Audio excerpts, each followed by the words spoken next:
Hey everyone, welcome. Welcome to our celebration.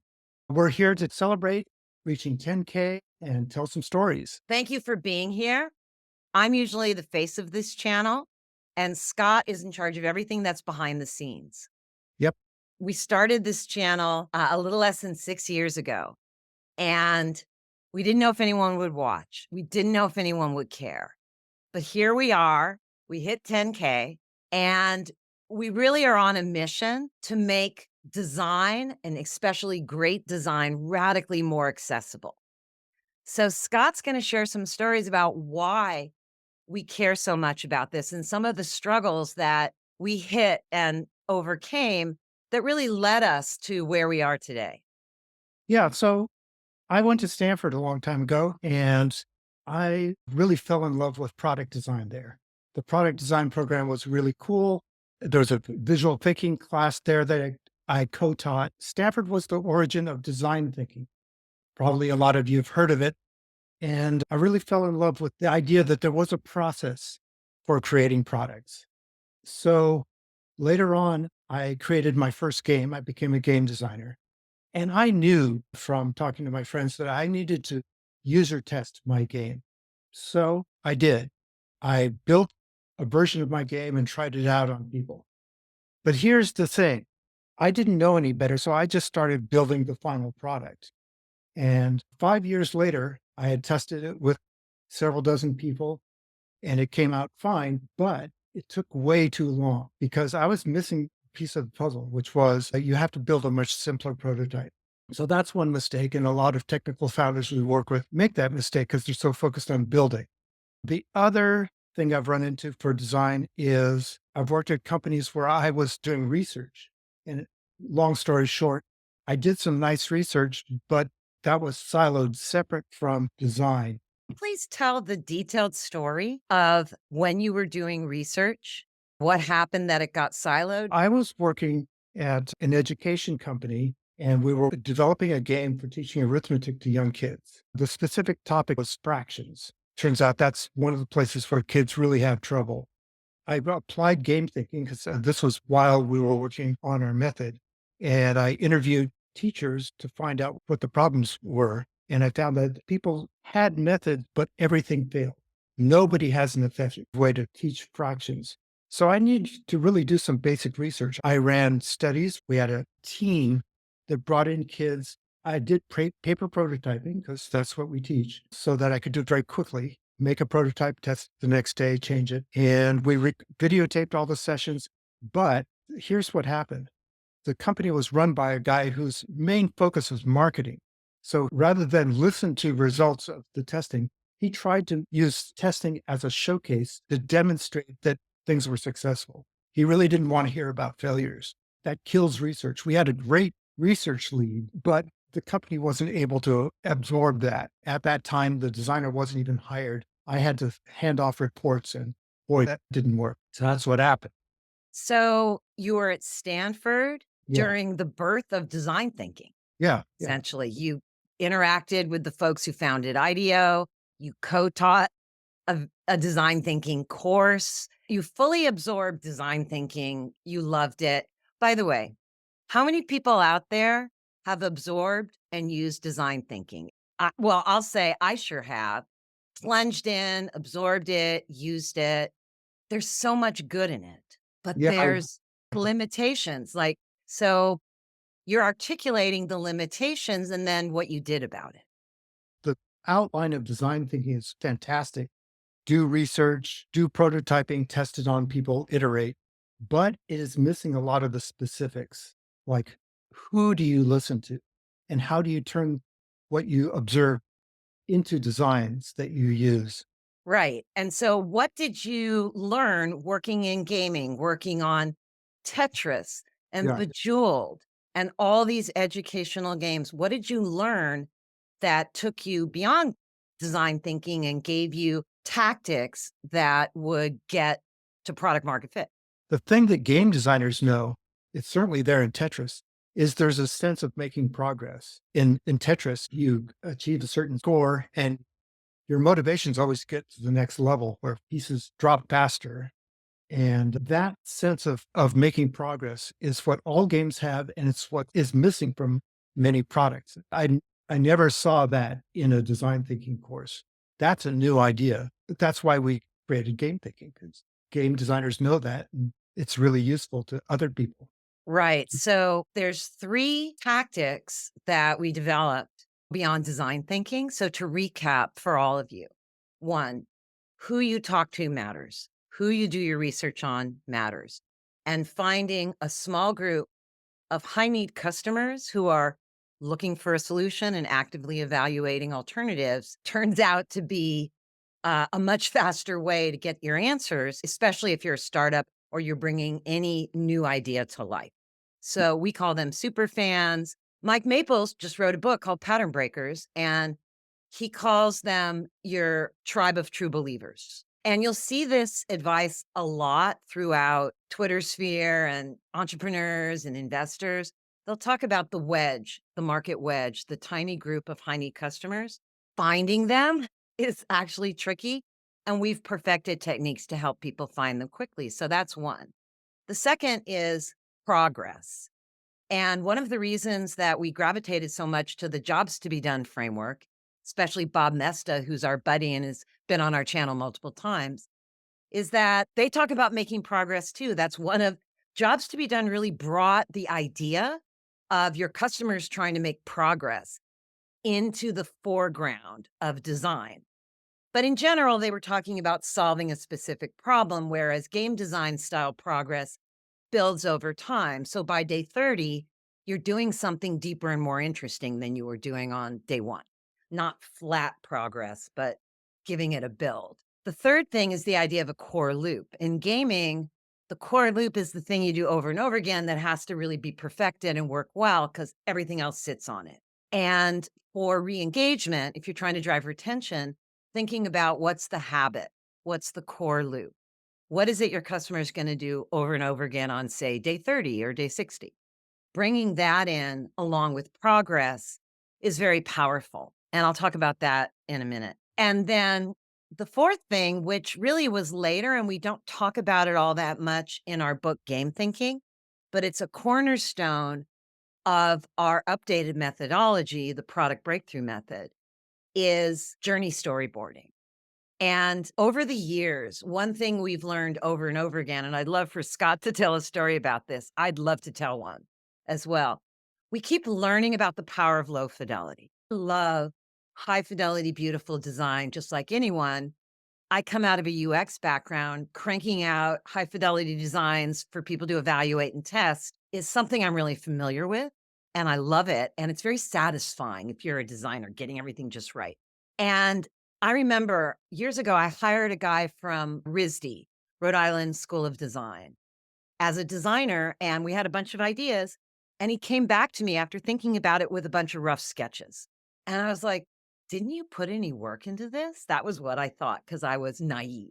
He did put work into it. His sketches were showing me sketches over time, and they were rough sketches because having gone to design school, he knew that if you want to engage a client and communicate to them, this isn't finished. This is in process. We're thinking this through together. Rough sketches are the way to go. Yeah. Well, it turns out you can do that with customers as well. So low fidelity, yeah, I have a great story about that one. When I was working at the education company, it was run by marketing people who are really good at polished graphics. I did some paper prototyping. That went very well. But then it came time to do some larger tests. We wanted to do a beta test with a bunch of people online. And that's when their urge to create a very finished piece of art kicked in. They said, well, we can't release something that looks sketchy. It's got to look like up to our standards of what our art looks like. Here's what happened. There became an art approval cycle with the head of the company. That slowed things down. It took literally like 4 months to do something that should have taken a couple days. And by then we had invested so much energy into that and polished it so much that we were exhausted. And the end result of the test was, oops, wrong game. That's the wrong idea. Yeah, you could have found that out with rough art. Yeah, exactly. We way overdid it. The company realized that. So we said, well, We've got to come up with an art style that's extremely fast to execute and doesn't make the executives crazy. It's a bit of a compromise. So we came up with a style that looks like cut out paper instead of sketches. Very easy to execute. And that sped up the whole process. Yeah, one of the things I've learned, and by the way, has anybody ever had an experience like that where you had the head of the company coming in and approving like art or something really specific? So I remember I worked at Paramount Communications and later Viacom doing R&D in their R&D lab, which was a great job. Learned a lot, worked with all these brands, really learned how to work with media executives, which are a very special kind of person. That includes gaming. They're creative, but also, they're responsible for things working. And when I first learned about storyboarding was when I worked at Paramount. I took a class from a storyboard artist in Hollywood. I learned about rough sketching and I fell in love with storyboarding because I saw what it could do for us, which is speed up our iteration cycles dramatically. But it also means you get less invested in the art because there's less sunk cost, both emotionally and money wise. And sunk cost is a big deal. Anybody who shipped a product knows that. So, lowering the sunk cost engagement of testing something is a huge deal. Was doing it, was so excited. And then some bigwigs like the boss's boss came to town to visit our little studio in Palo Alto. And I was so excited, and I was one of the rising superstars in the studio. So I brought the storyboards to the pitch meeting with the high-level exec. They freaked the frig out. They hated it. They wanted polished graphics. They were like, "What?" They reacted just like the head of the gaming company. So, what's the lesson there? Know what function your design artifacts are serving. Rough storyboards are incredibly valuable for the team, for testing, for team communication, for communication with certain stakeholders. For presentations, they're not always the right thing. It depends who you're presenting to and what you're trying to communicate to them. So just not saying good or bad, but just really getting more sophisticated about how you use your design artifacts, particularly your low fidelity design artifacts, is something that every one of us can do to become more effective product leaders and product designers. The thing that drives you towards high fidelity is the part of your brain that says, well, it should look better.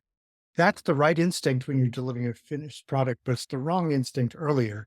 So instead of focus on it has to look great, you ask a different question, which is, I want to find out something by testing. What's the quickest experiment I can do? Because there's a cost to having that loop take too long.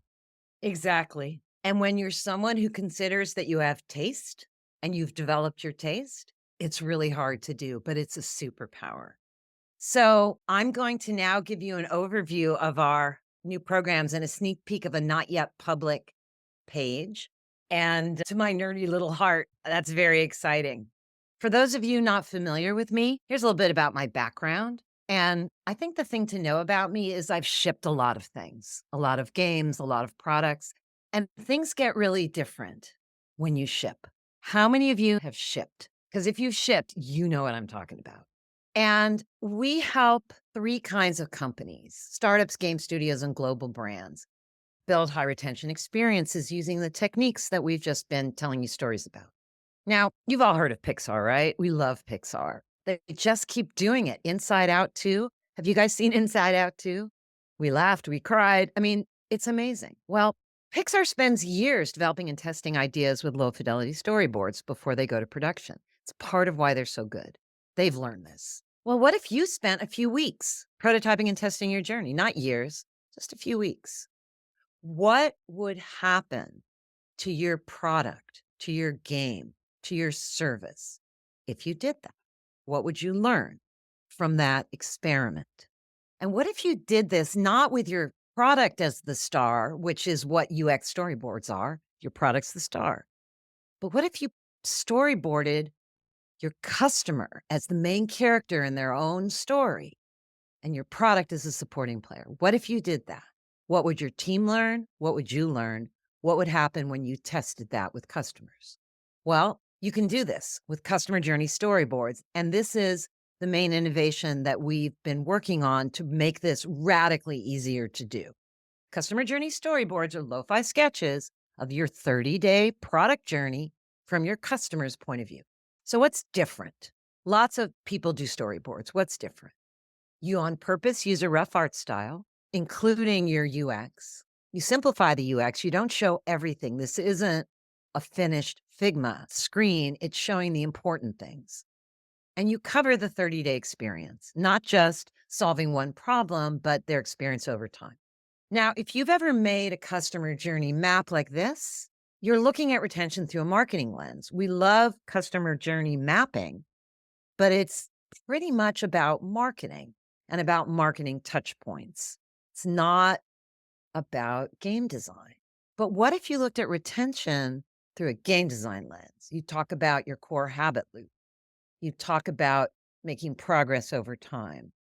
You talk about habit stacking on what your customer already does. And the game thinking framework includes a mastery path and a habit loop because you want a habit stack on an existing habit. What this gives you is it gives you the story structure of your customer's narrative, what they care about, that lets you organize key activities in your product and help your customer make progress. So when you visualize your 30-day experience like this from your customer's point of view and then test it, that's what happens. You get product breakthroughs. You get that slap your forehead, aha, that's what they want. We were wrong about this. Oh my God, they love this thing. Hey, they brought up an adjacent idea that's even better than what we have. That's what happens. So we are introducing this concept. It's a simplified and focused version of game thinking that's very action oriented. This was the first time we've unveiled this language. So you're here experiencing it. If you join Gschool, which is our free learning community at the link here, you can immediately get access to this series. You can come live, you can watch the replays. But if you're curious about how to get your own product breakthroughs and how to use Gen AI to speed it up dramatically, we're going to be doing demos of our Gen AI platform, which has just been massively upgraded with agentic workflows. Come to our talks and we'll explain it. Our CTO will be joining us to explain the nerdy details for those of you interested. So that's happening. Really excited about it.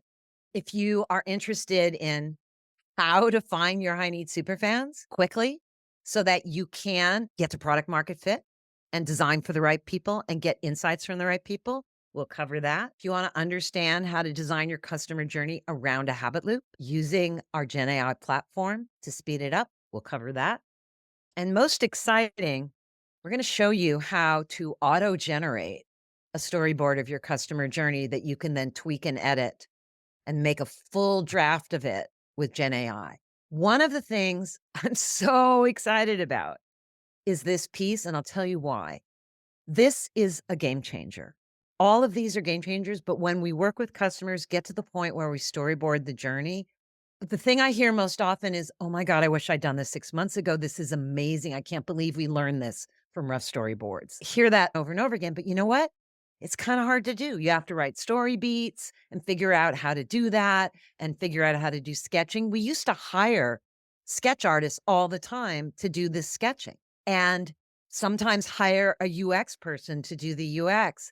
We're able to do the first draft of this end to end now with Gen AI. And what that means is that for anybody that looks at this and says, I'd love to do that, but gosh, I don't know how, and I don't have the time, this just got radically easier and faster. So go ahead and sign up for that product breakthrough series. It's free. You'll get replays. And I would love to share how to be a better product designer and to democratize great product design.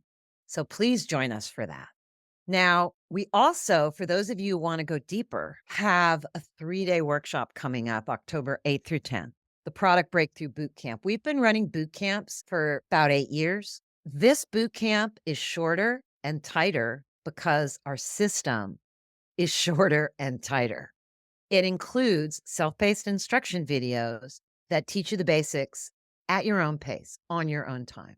A detailed, updated step-by-step playbook that shows you how to solve problems and then use our Gen AI toolkit to speed up your solution.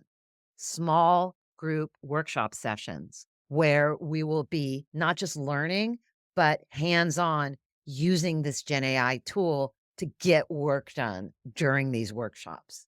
And you get a full month access included with our JourneyMaker tool, which will be unveiling in our upcoming product breakthrough series. So if you're really looking for this crash course learning and you're excited about this stuff, go check out the Bootcamp and join our early bird list. We'll be opening up sales late September. And if you're on the early bird list, you will get a substantial discount. So if this all sounds interesting, please go check it out and get on that list. I would love to work with you and get these tools and techniques into your hands. So there's the URLs. I'll leave this up for a moment. So Scott, is there anything that you'd like to add? Yeah, I'm eager for everybody to see our Gen AI tool.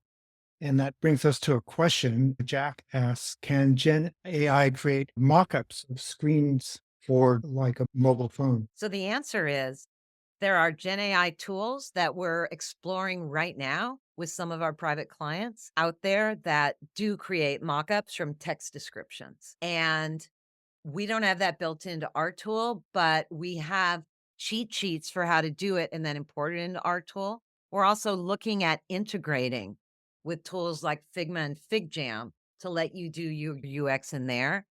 But we're most interested in integrating with the tools that let you type in detailed text descriptions and it gives you UX mockups. And yes, the answer is those exist and they're getting better all the time. Okay, let's see. I have a question from Moshe. How do you determine frequency, like days between slides or over the 30 days? What we're telling you is you're going to map out your 30-day journey. And one of the hardest things to do is figure out, well, am I showing every screen and every moment?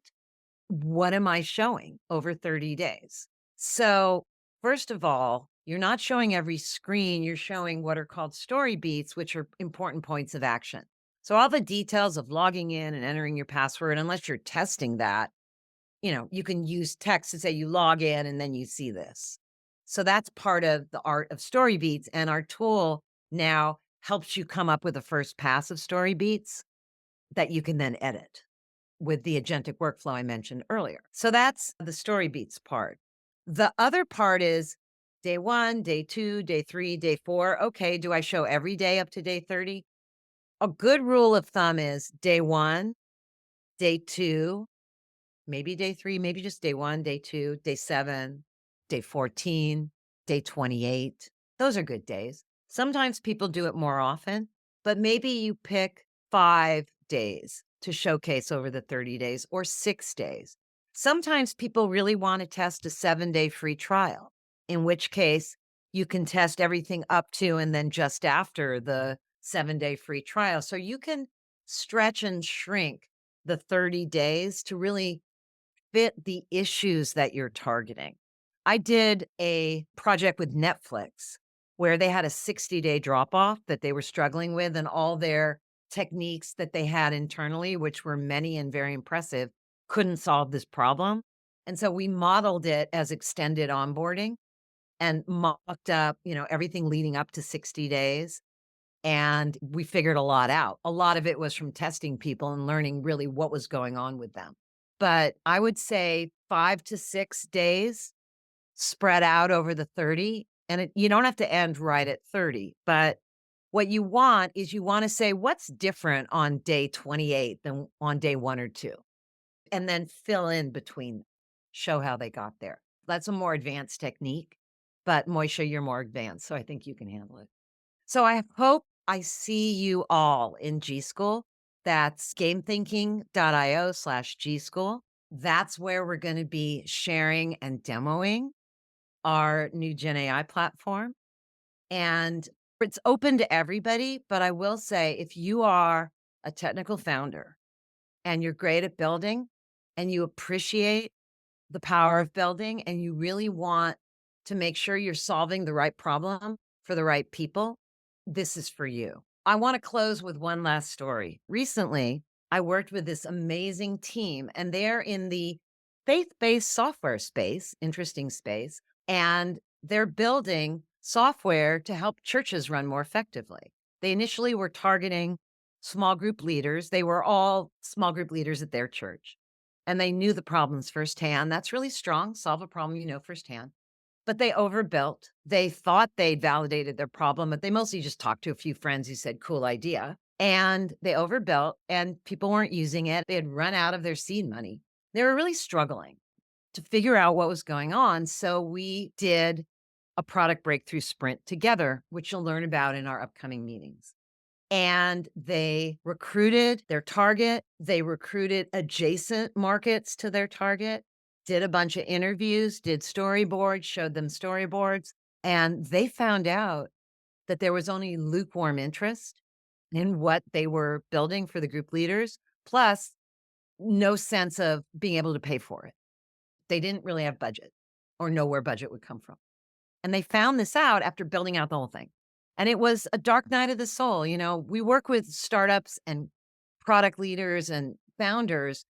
And let's face it, there are dark nights of the soul where you're like, oh my God, what do I do now?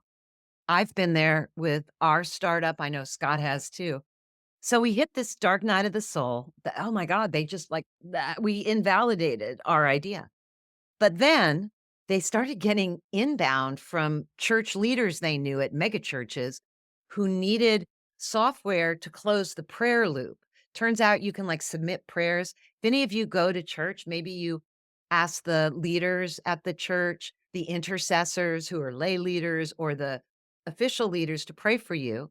And they do, but then the loop isn't closed. There's no easy way to like let people know you prayed for them, check in to see how things are going. So they got this other idea. It's a B2B idea. It's not what they thought they were doing. And then they started using the same techniques, the interviewing techniques and screening techniques on membership directors at mega churches. And it turns out they know a bunch of them personally. Huge interest in this high urgency pain point. Like, can we give you money now to build it for us? Kind of pain point. Oh my gosh. Just heard from them yesterday. They're off building it. They're flying to Korea to go to this conference. They've got letters of intent from 3 different churches. They're talking to 5 more. They're rocking and rolling. They found a problem that people want to pay to solve. And that's the product breakthrough. And I would love to share that with you through learning, through working together, and through getting these tools into your hands. Yep, that's what happens, and what we've seen over and over. We've got a lot of free resources for you in Gschool to help you be a smarter product designer and product leader and a more effective founder. And we would love to see you there in our free series, in our programs, and just being part of our community because we're smarter together. Okay, awesome. Thanks for everybody for coming and sticking around. We love bringing all these ideas to you. Thank you for making our game thinking community so amazing. People tell me constantly that it's one of the most supportive and creative communities that they've ever encountered. If you love blending game design and product design, and you just don't really differentiate between gaming and tech, you think it's all great, and you just want to build compelling experiences, you are our people. See you online, see you in G School, and see you right here on Game Thinking TV. Take care.